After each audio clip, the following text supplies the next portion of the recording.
Hello everyone, welcome to our webinar which is broadcast every Thursday at 11 a.m. I am Serhat and today's webinar topic is Zone Monitoring and Sounder Control Modules. Today we are going to talk about Zone Monitoring and Sound Control Modules, its application areas, what is it used for, its references, and their project principles. What is it used for? Zone Monitoring Module is for monitoring conventional manual call points and detectors via addressable system. And sounder control module in addressable system when it desired to increase the number of sounders in the loop, creating a conventional sounder line connected to the loop line.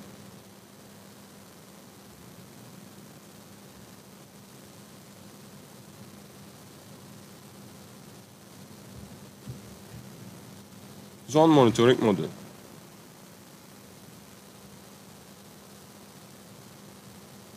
Up to 20 conventional detectors and unlimited number of manual call points can be connected to each zone line technically. However, according to En54 standards, a fire zone should not exceed 32 devices. Zone monitoring inputs are used to monitor conventional type detectors and manual call points. Up to 20 conventional detectors and unlimited number of manual call points can be connected. In case the input state changes, the type of the event that exchange will detect can be determined by the user. Any of 13 different event types, fire, evacuation action, fault, pre-alarm, technical alarm, and technical fault, alert, security, announcement system active, phone active, analog event, internal event informations, can be assigned to the zone monitoring inputs. The user enters these data through a computer program.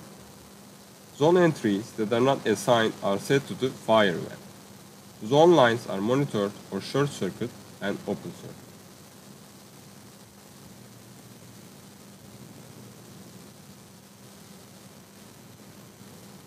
Here is the application example of zone monitoring modules.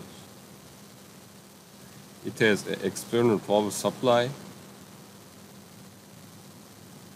and it's connected to the loop line.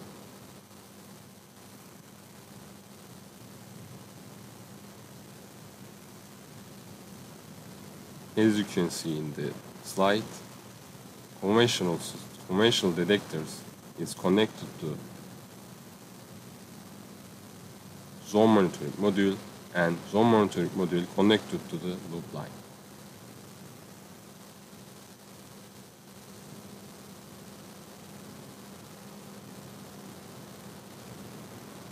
Sounder control module.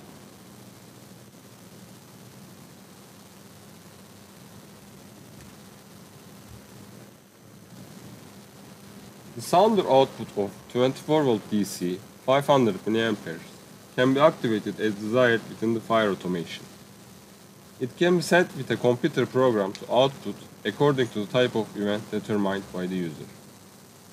As we can say in the previous slide, 13 different event types and delays up to 250 seconds can be assigned to the output.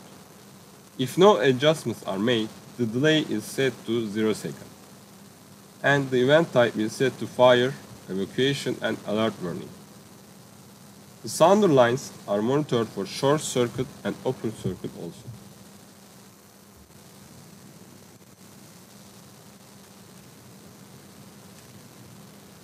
Here is the application example of sounder control modules.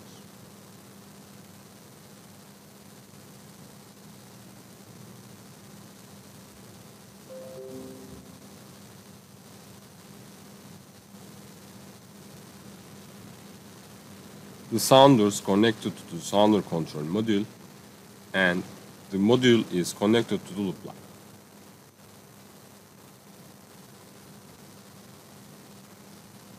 Now we come to the references. The En5414 Standards describes how the input-output modules should be, which tests they should be subjected, and how the test will be performed.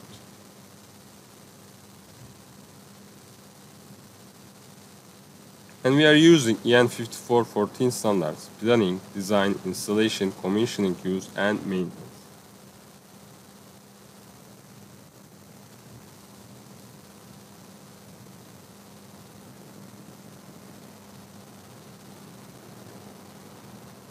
Let's come to the related standard clauses. Limitation of fault effects, other devices and systems, cables and interconnections. And finally, operation of other fire protection systems. Let's start with the limitation of fault effects. The design of the system should be such that effects of faults in cables and interconnections are limited. Two alternative approaches to fault effect limitations are possible. First of them is cables without fire resistance. A single fault in a transmission path should not prevent more than one of the following functions from working correctly in area. It is manual start function, an automatic fire detection function, and last one, the fire alarm function. At least one alarm device must remain in use. Let's come to the other devices and systems.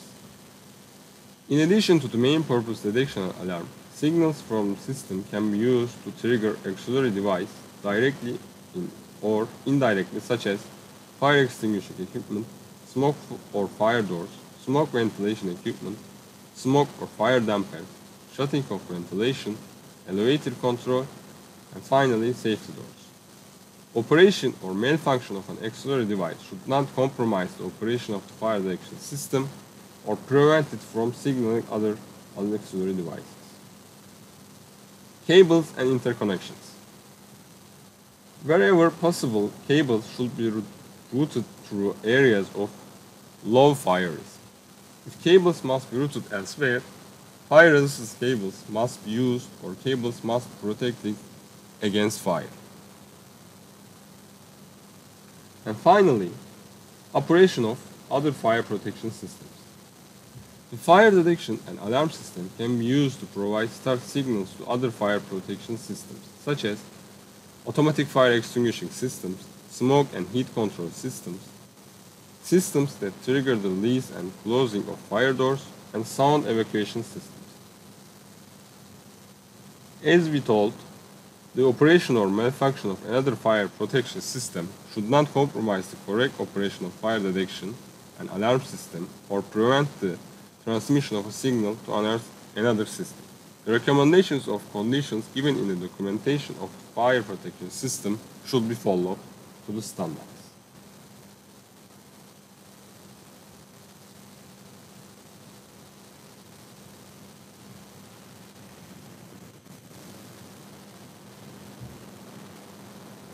Here is an example about cables and interconnections. The cables that need to work for one more minute after the fire is detected must be resistant to the fire and firefighting for at least 30 minutes, or must be reinforced to withstand this time.